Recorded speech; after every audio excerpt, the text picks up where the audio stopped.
I am excited to sit here and get to talk to you about the opportunity, tell you about some results, tell you about some new things that we're doing. If I forget, somebody asked a question about retirement planning towards the end when we get there. Somebody remember to do that, because I do want to tell you something, because Wendy reminded me of something when she started talking about benefit statements that's coming out that's going to be new probably towards middle of the year, I think. So we'll talk about that a little bit too. All right? Are we good to go? You ready to go? All right, let's hit it. So you've seen this slide before, but it's been updated. Unfortunately, it doesn't look a whole lot better. That's kind of good news and bad news. So this is our population 2015 results of those that received a health screening. You can see the total health screening participation, let's see if this little thing works here, was 3,852. Sometimes things happen with the results of the health screening, so we really got about 3,780 complete screening results. So that's what makes up this, this pie chart right here. So if you look at our population, what do we look at? We look at metabolic syndrome, which is what? Somebody shout it out. How many risk factors of the 5? 3. So we look at the 3 of the 5 risk factors. Do you remember what they are? Blood pressure. What else? Waist circumference. Glucose. It's all right. Y'all can shout it out. They're not going to hear you on camera. What are the other 2? Cholesterol. That's maybe our problem with wellness. Cholesterol. All right, and the other one, the big one, triglycerides, right? Okay, so that's what encompasses these 5 risk factors. If you have 3 of those 5 risk factors, so if you are out of range of normal results in those 3 of 5 risk factors, in 3 of those 5 risk factors, you're deemed to have metabolic syndrome. So what? What does metabolic syndrome do? Metabolic syndrome puts you at higher risk for medical incidents, other wellness or health-related problems, heart attacks, strokes, diabetes, which we'll talk about here in just a little bit. So that puts you at higher risk. What that says is that 34% of our population, which we nearly had pretty close to almost everybody screened, 80% is very, very, very high. Statistically significant, we could probably get that at 60%. We have 80+%, which we'll talk about here in a little bit. So 34%, almost over 1 in 3 of every person at Atmos Energy is deemed to have metabolic syndrome. That means 1 out of every 3 people at Atmos Energy, employees at Atmos Energy, is at higher risk for heart attack, stroke, diabetes, or some sort of major medical incident or some sort of ongoing health problem. Okay, that's our challenge. And if you look at how many people are just 1 risk factor away, plus adding in the ones that have 3 or more risk factors, you're looking at 57%. You take that 22.5%, add it to the 34.2, you get 57% of the people. Okay, just looking at metabolic syndrome, we nearly have 1,300 employees. 1,300 employees that are at risk for those significant health issues. That's our challenge.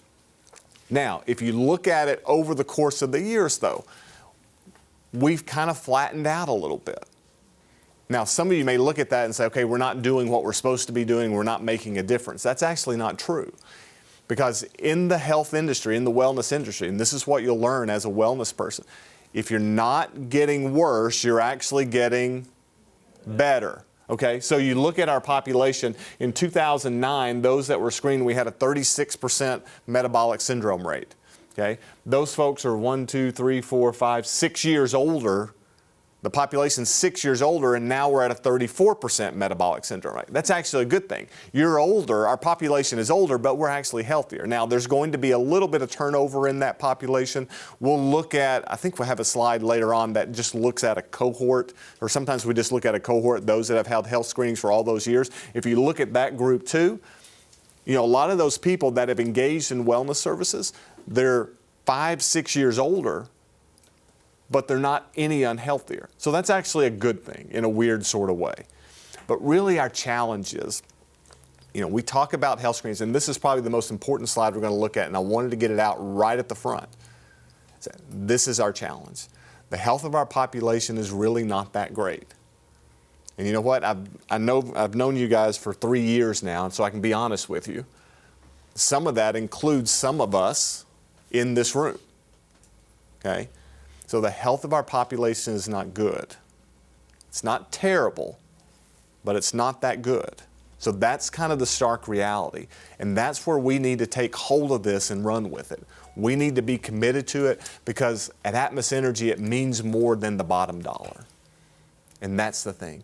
Because we care about our people. We care about our families. Almost every single one of you on your flags today that represent who you are, what did you have on there? You had your family on there. You had children on there. You had spouses on there. You had grandchildren on there. You know, lowering this number means more time with those people, means more sunsets you're going to see. And that's really, because, I mean, we all love working here, but that's really not what it's all about. And we know that. Okay? So that's going to be my theme and my challenge to you guys. And it may be a little more direct this year because I know you so well and I know how good you are at this and how passionate you are at this. You know, the first year I come in and we talk kind of nice and sweet and we get a little more direct the following year. And then the next year I'm really going to hit you with it, all right? So that's my challenge to you. You've got 16 people that have done this before. You got 6 people that are new. Impassion, embolden your employees. And start with yourself. Start with your own family because it's important, okay? Now, as we go through this, like I said, if you have questions, ask me questions if some of this stuff is a little bit confusing because I do have a few new slides that are going to get a little more statistical. So please ask questions as we go along because I want to be able to answer the questions that you have because this is really for you guys. Okay, so we good? All right.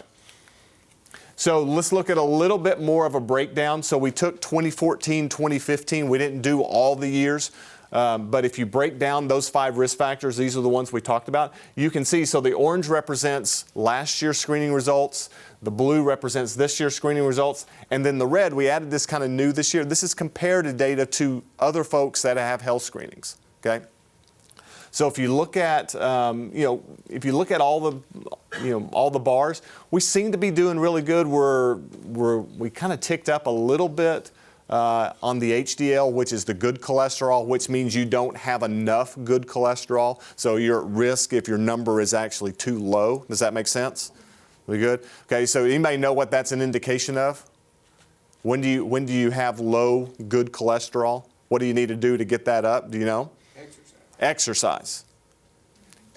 So that's really an indication of physical activity, okay? Which we've never really had an issue with that. It could be a little bit of a blip on the radar. It could not be that significant. I mean, 7% is kind of in that variance a little bit, but that's exercise. So that's all physical activity. If you look at blood pressure came down a little bit. That's good. Waist circumference kind of stayed flat, which is not necessarily a bad thing. That means we kind of maintain. But what's the one that's the most concerning? Glucose, the one on the end. Actually, if you look at the 2 bookend risk factors, those are the ones that you should watch the most. The waist circumference and the glucose. Because as those tick up, the others will tick up as well. So why are we most concerned with glucose? What is glucose an indication of? Diabetes. Everybody knows that one. And we're going to talk about that here in a little bit. We're going to get a little more in depth because we're going to do something around diabetes this year, at least with one of our groups. Okay, so we've had an uptick in, in the glucose number, although we look pretty good comparatively to the other, to other folks that have had health screenings in other companies, except in the area of glucose. So we've got an issue with diabetes. I mean, and we've got an issue with pre-diabetes and things like that. So we'll get into that here in just a little bit. Okay, so we're good here? All right, we just showed this slide. Fantastic number. Congratulations, way to go. You give yourselves a round of applause, give yourself a pat on the back. I mean, 94%, that's incredible. Guys, that's fantastic. That's hard work on your part. From a statistical standpoint, I'll tell you this. It doesn't matter if you go from 80% to 90% to 95%. It really doesn't matter because it's not going to tell you that much more. But here's the neat thing about you guys. You don't care about the statistics. You care about the people. Because you know, and what was it, Kevin, about 20 people or so? You know there's 20 people out there that you need to reach. And each percentage points means a few more people that are aware. Now, this is fantastic. Now, there are other groups aiming for you, and you're kind of setting that you're the pace setter out here. I'll tell you the one that's really aiming for you is this Colorado, Kansas. They really want that title, and they're struggling a little bit with you guys. They didn't expect you to jump up 4 percentage points. But you know what this represents? This represents awareness, and awareness is great. What does it not represent? What needs to come following awareness? Action, results, exactly. This doesn't do anything about action, and that's where we need to go next. We talked about it a little bit last year. It was kind of my closing slide. Moving from awareness to action, we need to continue that path. Does that make sense?